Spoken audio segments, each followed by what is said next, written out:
오늘은 특별히 말에 대한 지혜를 말씀하고 있습니다. 그렇죠. 말은 항상 우리가 조심해야 하는데 오늘 본문의 말씀대로 말하는 것도 조심해야 하고 동시에 말을 듣는 것도 조심해야 합니다. 잘못된 말을 듣고 그 잘못된 말을 내가 내 마음에 담으면 나를 통해서 역시 불의와 거짓으로 나타나게 되기 때문입니다.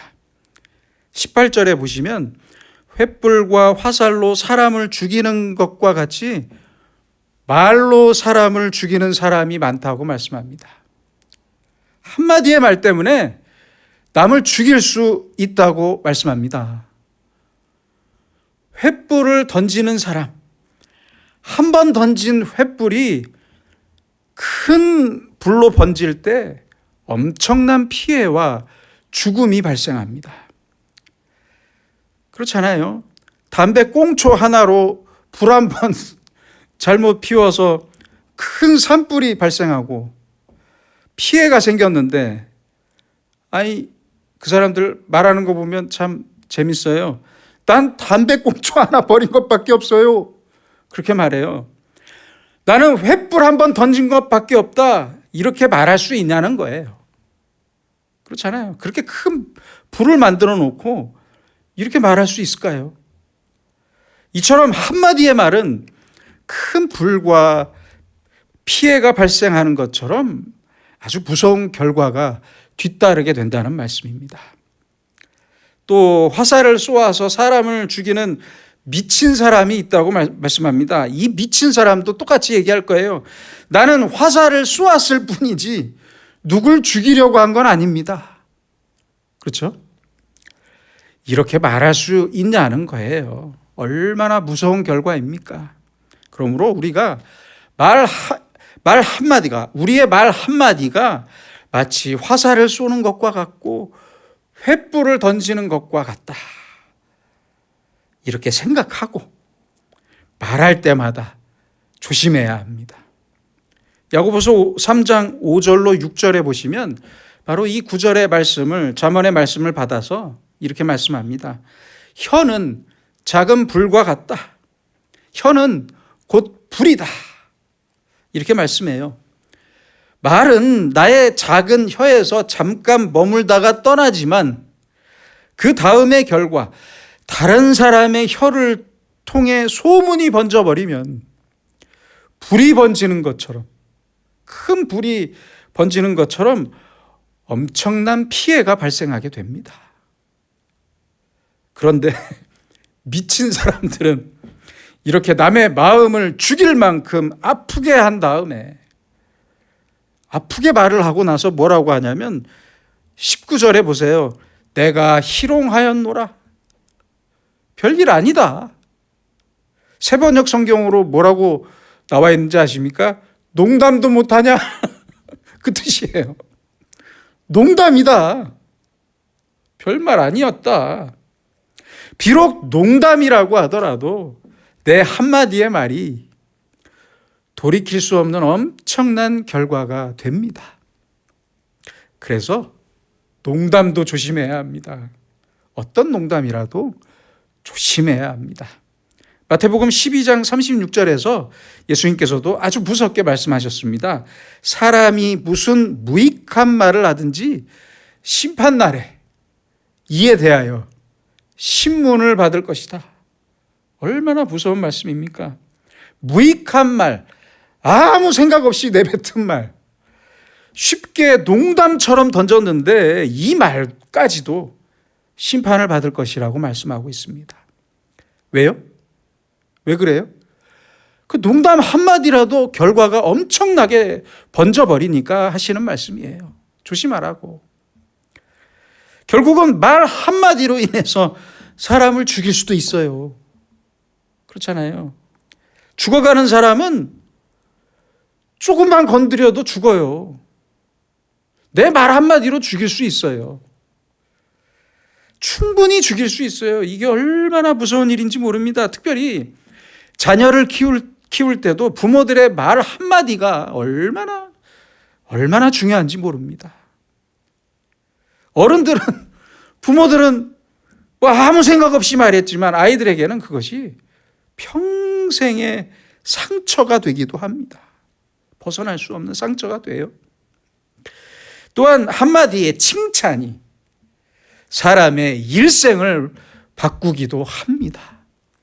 그래서 오늘의 잠언은 우리가 무슨 말을 할 때 농담으로 하는 말까지 조심해야 할 것은 그 말 한마디가 횃불을 던지는 것과 같고 화살을 쏘는 것과 같기 때문이라고 말씀합니다. 그러므로 모든 말을 조심해야 하는데 특별히 생각 없이 하는 희롱하는 말, 생각 없이 희롱하는 말, 농담으로 하는 말까지 각별히 조심하고 내가 던진 말 한마디의 결과를 항상 미리 생각할 줄 알아야 한다는 말씀입니다. 내 말을 듣는 사람이 내 말을 어떻게 생각할까? 듣는 사람의 입장을 먼저 생각하고 말해야 합니다. 그런데 사람들은 말을 듣는 사람의 입장은 전혀 생각하지 않고 쉽게 말합니다. 쉽게들 말해요. 이것은 감당할 수 없는 화로 번질 수 있다는 사실을 잊지 마시기 바랍니다. 20절입니다. 나무가 닿으면 불이 꺼지고 말쟁이가 없어지면 다툼이 쉬느니라. 정말 옳은 말씀입니다. 말 많은 사람이 없어지면 너무 조용해요. 말 많이 하는 사람은 불타고 있는 나무와 같다는 말씀입니다. 21절입니다. 다툼을 좋아하는 자는 시비를 일으키느니라. 사람들을 만나다 보면 정말 다툼을 좋아하는 사람들이 있어요. 저 사람은 오늘 아침에 나올 때 다투려고 나왔구나. 그런 생각이 드는 사람들이 있어요. 순한 말, 온유한 말, 화평한 말이라고는 대체 할 줄을 몰라요. 싸우려고만 해요. 꼭 상처되는 말만 해요. 하지만 자기는 자기의 그 말에 전혀 책임을 지지 않는 사람들이 많습니다. 22절입니다. 남의 말하기를 좋아하는 자의 말은 별식과 같아서 뱃속 깊은 데로 내려가느니라. 남의 말을 좋아해요. 남의 말하는 것이 너무 재밌어요. 왜 그런 줄 아십니까? 무책임해서 그래요. 무책임해서. 책임감이 없어요. 남의 말도 두 가지가 있습니다. 하나는 좋은 말이 있어요. 누가 잘 되고 누가 일이 아주 잘 되었다는 좋은 소식을 듣고 내 마음도 좋아서 그 소식을 전합니다. 이거는 괜찮아요. 이거는 전혀 문제될 게 없어요. 그런데 둘째가 문제입니다. 둘째는 남이 망했다는 말만 좋게 들리고 안 좋은 소식만 전한다면 something wrong입니다. 내게 문제가 있다고 반드시 생각해야 합니다. 지금 나에게 문제가 있어요. 예전에 제가 읽었던 책에 이런 문장이 있었습니다. 제가 읽어드릴게요. 고통 중인 자에게 위로가 되는 말은 남이 망했다는 소식뿐이다. 어떻게 공감이 가십니까? 내가 지금 고통 중이에요. 내가 지금 고통 중인데 고통 중인 나에게 위로가 되는 게 뭐냐는 거예요. 남이 잘 됐다는 말, 위로가 안 돼요. 그런데 누가 망했다는 말을 들으면 너무 위로가 돼요. 그런 의미예요.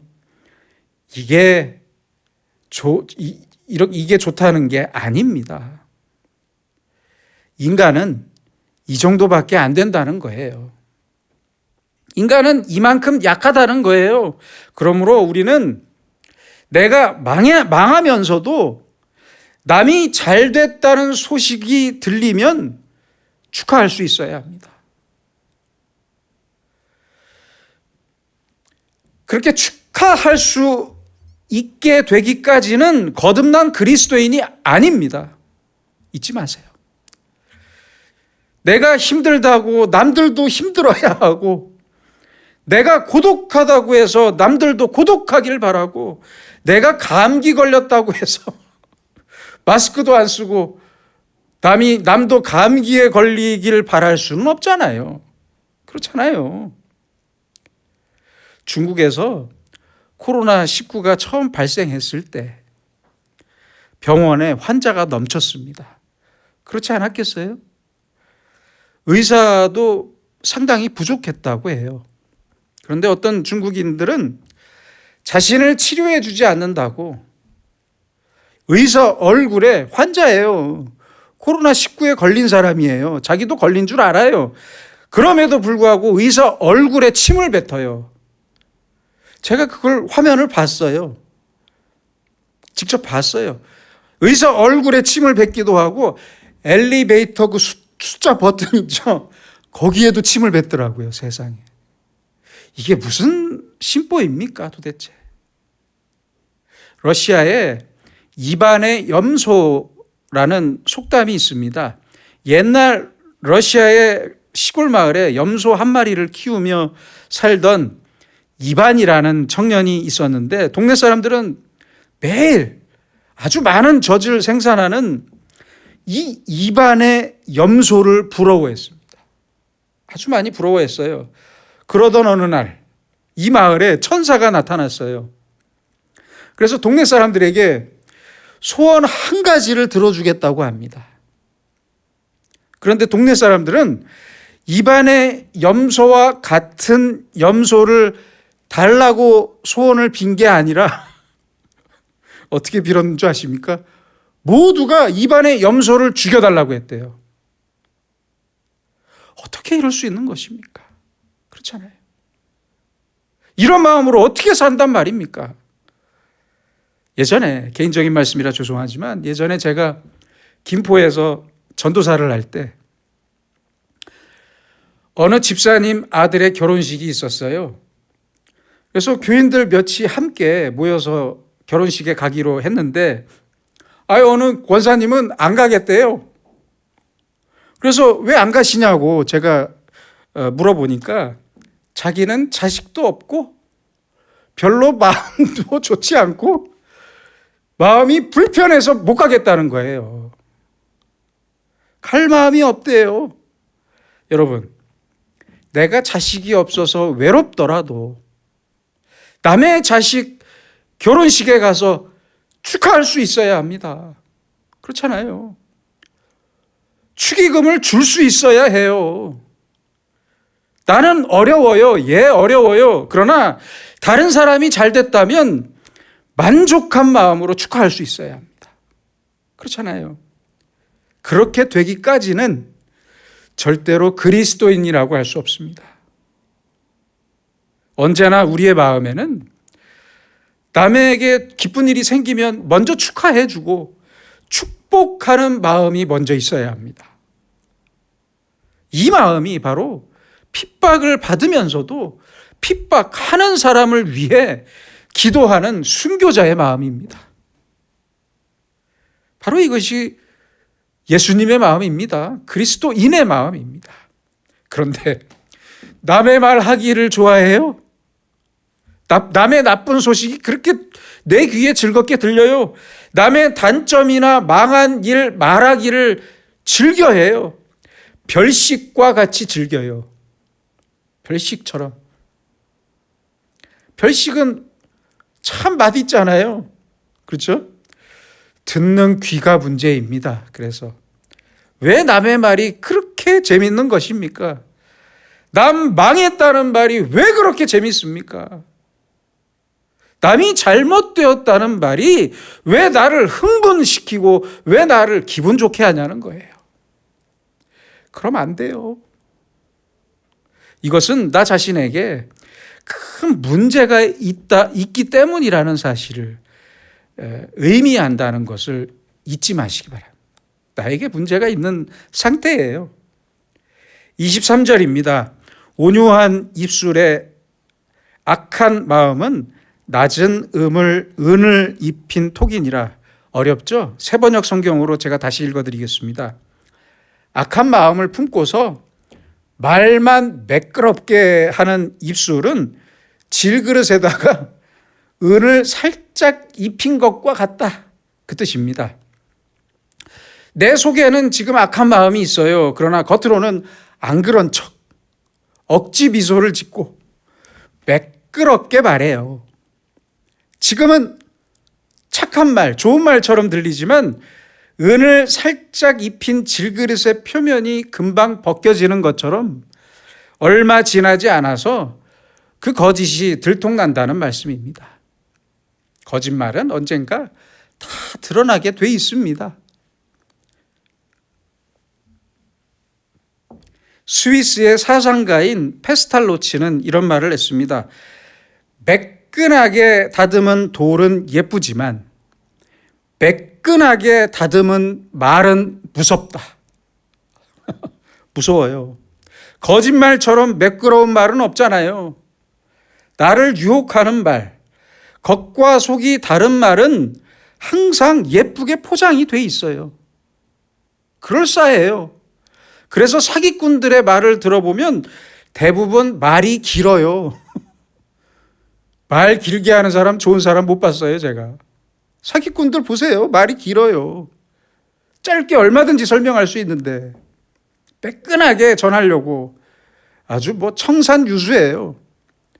하지만 진실한 말은 짧습니다. 꼭 기억하시기 바랍니다. 거짓말은 언제나 설명이 길어요. 매끈하게 다듬은 말, 이것은 질그릇에 살짝 칠한, 옅게 칠한 은도금과 같다. 곧 은도금이 벗겨지고 그 본색이 드러나니까 들을 때 조심하라는 말씀입니다.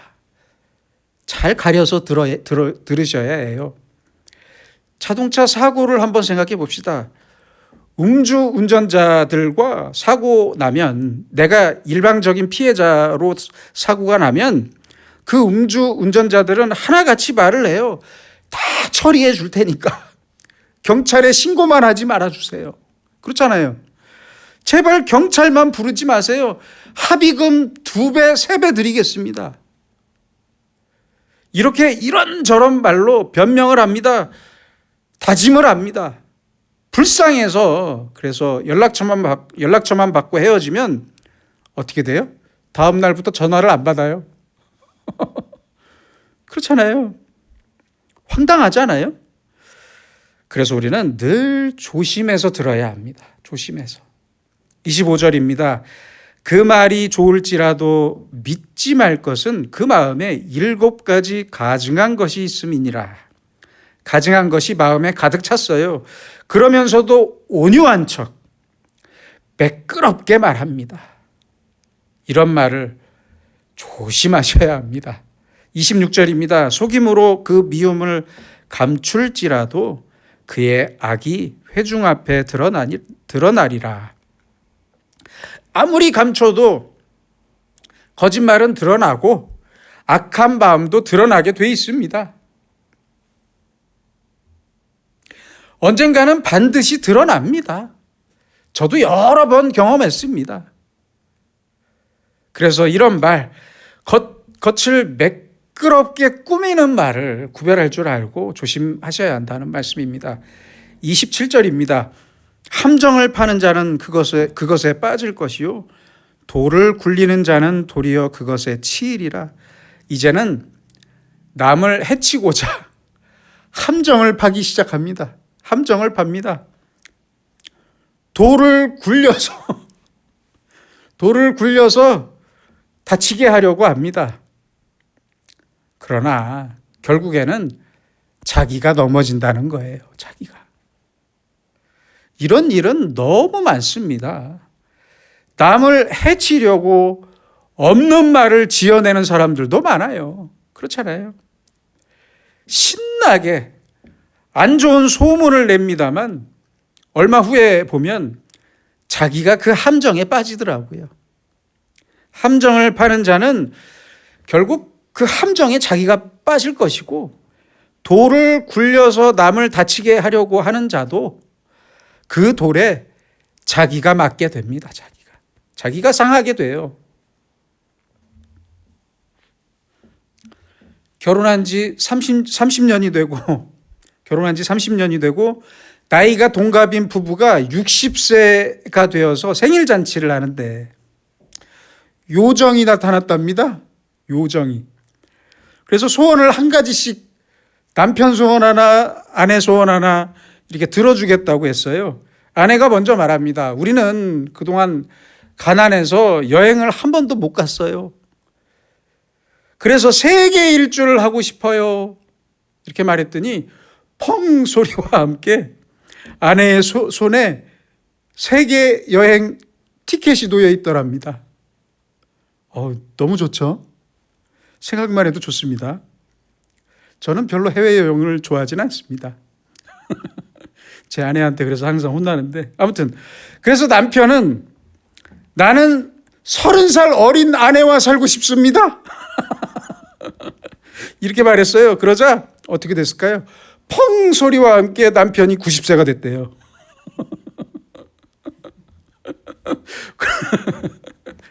그 소원을 이뤘잖아요. 예, 아내는 60세니까. 여러분, 그래서 말은 깊이 생각하고 말할 줄 알아야 합니다. 내게 돌아올 것을 생각하고 말해야 합니다. 돌을 굴리는 자는 그 돌에 치일 것이라고 말씀합니다. 그 돌에 치이기라도 하면 복입니다. 고칠 수 있는 기회가 있잖아요. 그런데 그 돌이 비껴가기라도 하면 그것은 현재적인 심판입니다. 하나님이 심판하신 거예요. 고치지 못하게 하려고. 다른 사람을 넘어뜨리기 위해서 돌을 굴렸는데 결국은 자기가 그 돌에 맞을 것입니다. 말로써 남을 해치는 사람은 결국 자기가 자기를 해치게 됩니다. 해치게 될 거예요. 남을 해롭게 하기 위해서 쓸데없는 말을 하면 마지막에는 자기가 당하게 됩니다. 이것을 잊지 말고 살아야 합니다. 28절입니다. 거짓말하는 자는 자기가 해한 자를 미워하고 아첨하는 입은 패망을 일으키느니라. 내가 누구에게 거짓말을 했다고 합시다. 내가 거짓말로 해친 그 사람과 나는 친해질 수가 없어요. 그렇잖아요. 심리학적으로 보면 내가 했던 거짓말을 언젠가는 그 피해자도, 그 피해자인 저 사람도 알게 될 거라는 두려움이 있기 때문이래요. 그래서 친해질 수가 없대요. 그래서 거짓말하는 사람은 항상 불안할 수밖에 없어요. 또 하나는 거짓말을 잘하는 사람은 거짓말도 기억해야 하고요. 사실도 기억해야 합니다. 두 가지를 동시에 기억해야 해요. 그래서 머리가 복잡해요. 두 가지를 다 기억하면서 한참 동안 거짓말을 하다 보면 어디까지가 진짜인지 가짜인지 자기도 헷갈려요. 자기도 헷갈려요. 그리고 내가 했던 거짓말은 언젠가는 탈로 날 것이라는 생각 때문에 불안해요. 늘 불안해요. 내가 누구에 대해서 거짓으로 나쁜 말을 했어요. 내가 그 사람을 만날 때, 그 피해자를 만날 때 내 거짓말을 들은 사람이 그 피해자 말고 내가 같이 흉을 봤던 내 거짓말을 들은 다른 사람이 분명히 저 피해자에 대해서 나에게 들었다고 말했을 것이다. 그렇죠? 이런 불안감이 있기 때문에 내가 거짓말로 해치려고 했던 사람을 만나게 되면 반가울 수가 없어요. 어떻게 반갑겠어요? 그래서 거짓말하는 사람은 얼마 안 가서 스스로 마음이 불안할 뿐만 아니라 모든 사람들로부터 스스로 소외감을 느낍니다. 본인이 소외감을 만들어요. 이걸 잊지 마셔야 합니다. 거짓된 마음을 갖고 있기 때문에 남들도 거짓말을 잘할 줄 알고 미리 그렇게 생각하고 아무도 믿지 못합니다. 그렇잖아요. 누구와도 친해질 수가 없어요. 점점 더 인간 관계가 멀어지고 맙니다. 그래서 결국은 거짓말로 해치려고 했던 사람을, 그 피해자를 더 미워하게 됩니다. 저 사람이 날 미워해서 내가 미워하는 게 아니에요. 내가 먼저 거짓말했으면서도 결국 해치려고 했던 저 사람 때문이라면서 내가 이렇게 힘든 게, 내가 불안하고 내가 따돌림을 당하는 것이 다 저 사람 때문이라면서 미워해요. 혼자 상상을 하는 거예요. 이게 습관이 되고 체질이 되면 이제 인간 관계를 만들 수가 없습니다. 아무도 반갑지가 않아요. 결국 자기 자신과 자기 주변의 모든 사람들에게 소외당하는 변두리의 인간으로 전락하고 맙니다. 이제 우리는 어떻게 살아야 합니까? 거짓으로 진실을 가리는 교만한 사람으로 살아야 합니까? 아니면 부끄러운 진실을 가리지 않고 솔직하게 받아들일 수 있는 겸손한 사람으로 살아야 합니까? 선택은 여러분의 몫입니다. 의로운 척하는 거짓된 죄인으로 살아야 합니까? 아니면 자기의 진실을 완전히 인정하면서 겸손한 죄인으로 살아야 합니까? 저는 겸손한 죄인으로 살랍니다. 겸손한 죄인을 선택하겠습니다. 그러므로 우리는 언제나 나와 남과 하나님께 나의 진실을 버리지 않는 겸손한 그리스도인으로 살아야 합니다. 기도하겠습니다. 거룩하신 아버지 하나님, 횃불을 던지고 활을 쏘는 것처럼 저의 생각 없는 말 때문에 아직도 상처를 받고 힘들어하는 사람은 없는지 겸손히 돌아봅니다. 우리에게 겸손과 지혜를 허락하셔서 무익한 말, 큰 상처와 화를 일으키는 말을 하지 않게 하시고 내 작은 혀 때문에 큰 다툼이 일어날 수 있다는 사실을 항상 잊지 않고 살게 하옵소서. 또한 남들의 안 좋은 소식을 들으면서 위로를 얻어야만 하는 어리석은 자로 살지 않게 하셔서 항상 먼저 위로하고 먼저 축복하는 말로 살면서 좋은 소식을 함께 기뻐할 수 있도록 온유하고 겸손한 입술로 살게 하여 주시옵소서. 그래서 내 마음속에 있는 거짓을 구별하며 내 진실을 찾게 하시고 항상 나의 부끄러운 진실을 불편해하지 않으면서 주님과 사람들에게 주님의 사랑을 전하는, 그리고 주님께 사랑을 전하는 사람으로 살게 하여 주시옵소서. 예수님의 이름으로 기도드립니다. 아멘.